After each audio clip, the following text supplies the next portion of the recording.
বিরুদ্ধে চাঁদাবাজির অভিযোগ।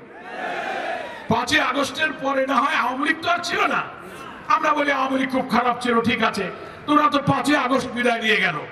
5ই আগস্টের পরে এই পটিয়াঘাটা, তাকব, ডুমুরিয়া, ফুলতলায় কারা চাঁদাবাজি করলো?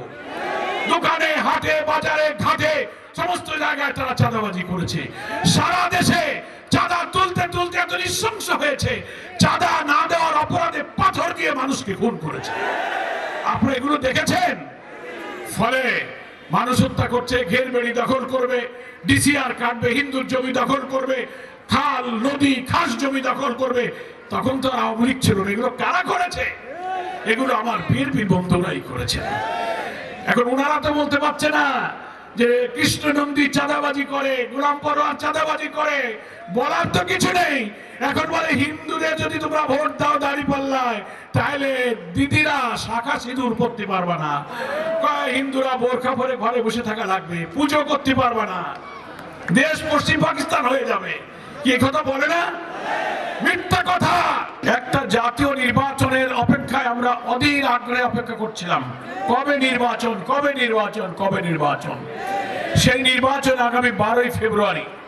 নির্বাচনকে ঘিরে বাংলাদেশের সাধারণ মানুষ, রিক্সাওয়ালা, দোকানদার, হকার্স, নৌকার মাঝি, ফেরিওয়ালা, ভ্যানওয়ালা, দিনমজুর সবার কাছেই যখন আপনারা চলাফেরা করেন, জিজ্ঞাসা করেন নির্বাচনে কি হবে, আগামী বাংলাদেশটা আপনারা কেমন চান, কি করা যায়, স্বাধীনতার পর 54 বছর পর এবার কিন্তু যার কাছেই প্রশ্ন করা হচ্ছে সবাই একটা উত্তর, যে ভাই আমরা স্বাধীনতার পর সব দল দেখেছি, সব মার্কা দেখেছি, আমরা এখন একটা রাজনৈতিক পরিবর্তন চাই।